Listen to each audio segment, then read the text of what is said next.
there might be a trigger warning. So at the very end, but nothing crazy, nothing bad. I promise you guys. It just might hit home for some of us, right? But this is what we need to hear. And that's what I'm here for, to tell you guys what you need to hear, not what you want to hear. So let me share my screen with you guys. Let me know if you can see this or not. Share screen, number 2. Good? Yeah. Perfect. Okay. So who is this for? I know we just kind of talked about that. It's really for top producers. This training, it resonates with people who are producing more than 10K consistently a month, experiencing inconsistency in your numbers every month. And if you just feel like you're missing something or confused about the unseen future, right? Because sometimes we can get a little discouraged when we're just producing. It's almost like we left our job to just go to another job, right? So I just want to provide a little clarity in this. This is my first year. So this isn't my first month. So I started in 2020 in November, and then December, I produced. But this is like the first kind of quarter in a piece of what it looked like for me as an insurance agent. So January, 17 policies, 15,000, right? February, 6,000, right? And then 16,000, right? So it's like a $10,000 seesaw.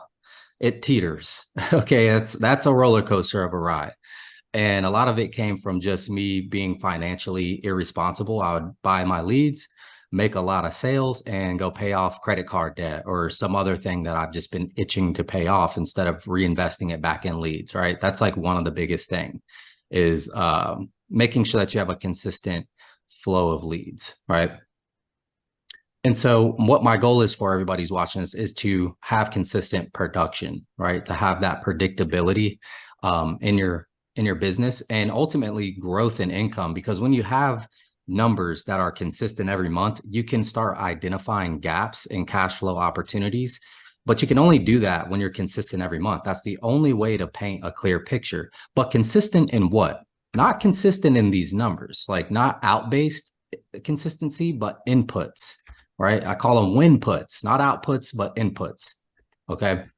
So the first step to getting unstuck is slow the F down. Slow down. Sometimes, and I wish I had enough time, guys. I really made this in like an hour, but I was like, man, I wish I could like share a call with you guys of some top producers. And again, this is why I kind of felt like I needed to label it for top producers or just producers over 10K a month, because you guys are all confident in the scripting. So it's not really a bunch of scripting verbiage. It's like you're too confident in scripting. And so just remember, like the world of insurance was new to you, right? You guys remember, what did you have to learn to get your license? So everybody's experience in the exam was different. Like I cram studied mine in like 4 days and I passed by 1 point, right? Because I just wanted to retain the information long enough to pass the state thingy, right? So remember how overwhelming it felt, like how much there still exists in this world of insurance that you guys still don't know. Terms, annuities, like it's just a whole new world. It's almost like every product is a whole new world, right? So now times that by 10, and this is where your prospect is as soon as they pick up the phone, regardless of what they tell you. Anthony, I know exactly what I want. I want a term policy that never expires. Okay, Susie, let me help you out with that. All right. You're like, okay, you've been through this before. Like, yeah, so many times. I know. I mean, the term policies, they last forever and you can get cash value out of them. And you're just like, yeah, so you really don't know, but you're not going to tell them that, right? But that's the proof is in the pudding, right? So they're confused times 10, 9 times out of 10. Remember like your first day of school, like high school, how confident were you guys in finding where everything is, like your classrooms every year? Like, look at that schedule. It just looks like pure chaos, right? All the freaking kids running around the class. This is, the first thing that many of us do is look for a friend, right? And see, what their schedule is, or they have, or maybe we had a friend who was in high school before and we're looking for them. Or my goal is just to make it to freaking homeroom, right? Because they would know exactly where everything is. And you could compare what classes they had with them and what lunch you guys had, et cetera, et cetera. And they'd kind of walk you through the hallways, show you where the classrooms are slowly. And this is all new to your prospects. It's the same thing. Okay. So what if that person who's going to help you find everything was like Sonic the Hedgehog? It's like, hey, Genie, keep up. And you're like, okay, you're going to show me around this school, right? And all these classrooms and all these products and all this stuff, right? Keep up, follow me. So that's what it feels like to them, is like we're freaking zipping through the hallways, zipping through the facts and the features. It's hard for them to keep up, and it's hard for them to ask questions. So don't be like Sonic, be like Franklin. Okay. I'm a 90s kid. I grew up on, hey, it's Franklin, the little turtle. I was thinking about other ones. I just didn't know a good one to do. So don't be Sonic, be Franklin, slow down, even if it hurts your brain to slow down. Okay. That's the first step. The second step to getting unstuck is staying on the script. This is a big one, right? Like kind of getting derailed off of the script. You have all this, you can close deals. Heck, I just did 10K last month. I don't need this script right here in front of me, right? Or another one's like, how do I want to memorize the script? How can I chunk it down into one page, right? Or, really first I want to talk about the perfect script. What's the perfect script? The perfect script is the script that you're going to say every time. That's it. It doesn't matter what's on that damn script. It's the one that you feel confident in saying every time and not switching and changing. That's the perfect script. The good news is, guys, there's no such thing as a perfect script. I've done 10,000 on 5 different scripts. Seesawing every other month, right? But they all work the same. So it's not about what you say, it's about how you say it. And I do have trainings on tonality, etc., but we're not really going to get into that today. Yeah, guys, this is really just the second step, is really just staying on script. There's blind confidence, which is basically arrogance, right? It often leads to talking really fast and results-based thinking. When can I get a sale? When can I get a sale? Is this guy going to buy or not? Are you really interested, right? Here's where you sell on price, or you're afraid of educating. And then you have competent confidence, which is where our tonality comes back into play and sounds sharp. Sharp as a tack. Remember that. Why do some of us have trouble staying on script? You just got to remember, here's some chat GPT proverbs, right? Pick one of these and make it your creed if you need to. If this is your problem and you're like, I knew I was just going too fast. I'm doing this way too quickly. I'm trying to get results too. Pick one of these and like literally hang it up on your wall.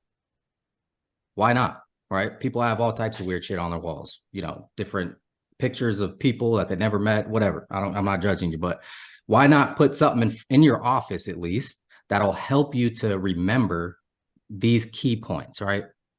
More haste with speed. Patience is a virtue. Haste makes ways. Slow and steady wins a race. I mean, apparently this is a problem that's been going on for a while, right? So there's all these different quotes about it. So pick one, write it down. It's that important, okay? This oftentimes, like, I came to this conclusion of how staying on script is a problem for a top producer, because there'd be days where I'm like, I'm not making any sales. So that's the beauty of what we have here, guys. We have a community. I was able to self-diagnose because I work with my wife. So in proximity of somebody else, right? Some of us have spouses that are in insurance or just sales who pitch over the phone and stuff like that. And some of us even have friends that come over on this call, and that's badass. So I wish everybody could have like a buddy that they could work with. But ultimately, what I would do is, like, I would sit there and I'd be like, I'm using the same script my wife is using, and I would like eavesdrop on some of her calls, and she's like crushing it. All right, like that's me. This is a real picture of me in real time eavesdropping on my wife's conversations on the phones of her making sales and me not making sales, right? So this ends in me swallowing the little pride I have left after a rough couple of days of not making sales, and then coming to grips with the fact that I just haven't been staying on script. It was almost a revelation, right? It's like, dude, I know I can do this. I don't need the whole script. You do. The third step to getting unstuck, this is the one that's going to hit home for a lot of us, is creating a bulletproof mindset. I just had a call with an agent who was having some trouble, right? And he goes, dude, I think it's all in my head. Well, does that make it any easier? What if it is all in your head? Dude, it's always been all in your head. Everything is all in your head. What does that even mean? It's all in my head. So once you realize it's all in your head, you're just going to fix it. It's not how it works, but you've been around for probably over 35 years. It's been all in your head since then, and life is life, right? So the good news is this applies to everyone, including top producers. It's actually okay to feel these things. Again, I'll say that again. It's okay to feel the emotions. It's okay to feel anxiety. You're never not going to feel these things. If you do, something's probably wrong. It's how you respond to these things, right? And there's a way that you can manufacture it to be able to beat them before they ever arise. Okay. So I think most of us can agree that we do experience, some of these emotions in some way or another, but they don't actually exist in the way you think they do, like phone phobia, fear of the phones, right? So I want to address a serious problem with this as well. Like it was mentioned the other day in the huddle, that anxiety can affect your physical well-being.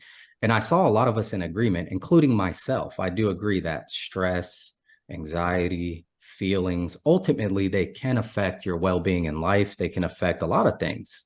An agent talked about how it literally brought enough stress to cause symptoms of illness, right? But what does creating a bulletproof mindset have to do with this? Well, if you can give these thoughts and feelings that much power over your physical well-being, then you have to believe there's an equal opposite if you get those monsters under control. It can't go work one way and not work the other way. Would you guys agree with that? You can't say, well, I'll give this thing the power of me over me to literally cause physical angst in my life and devastation.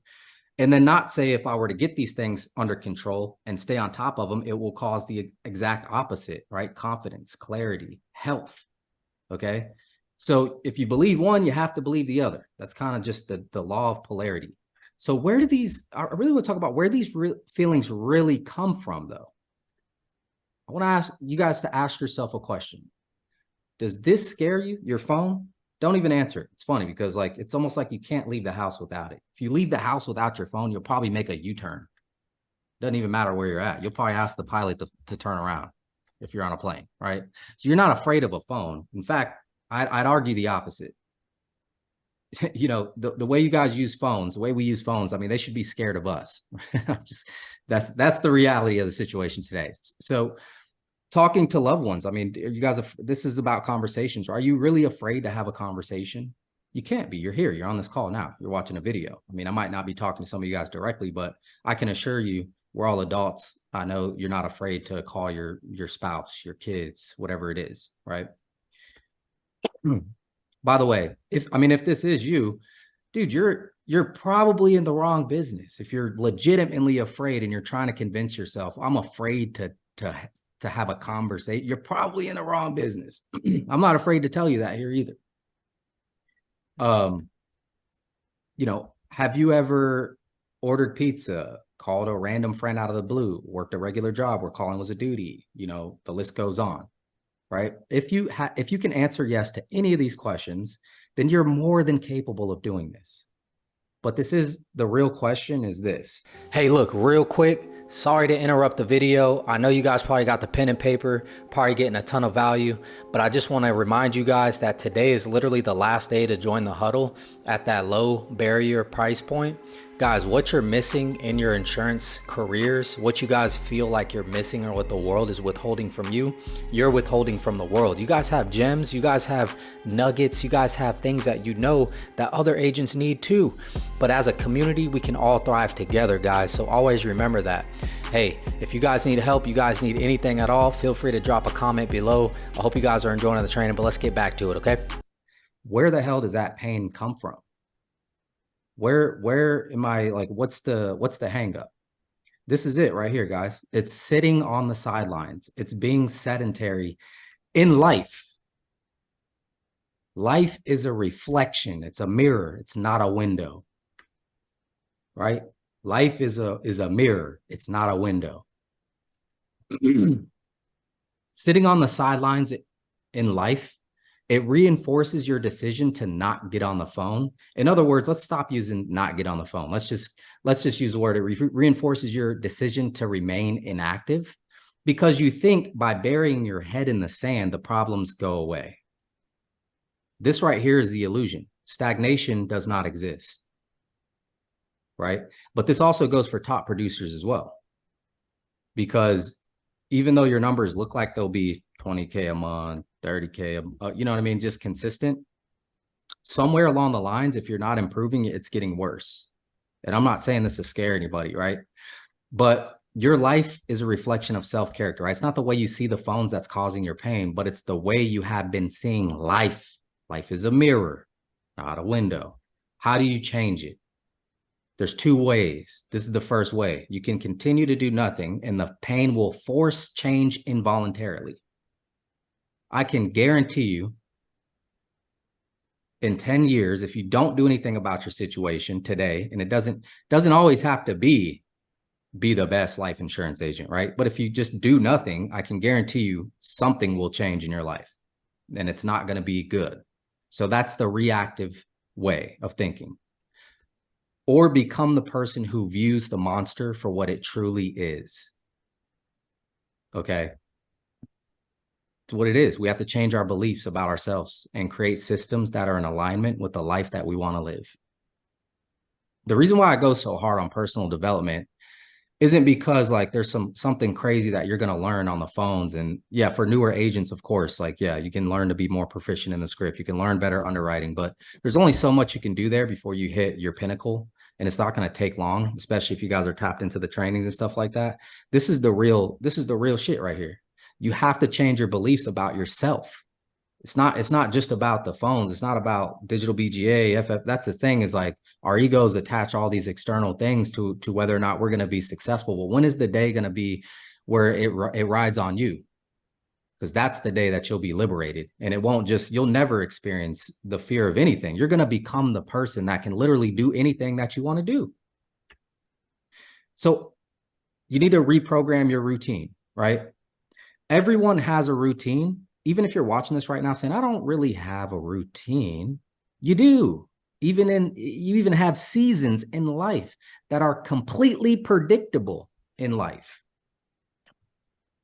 You literally, if you look at your year over year trajectory of life, if you're not progressing, right, your situation can actually become predictable.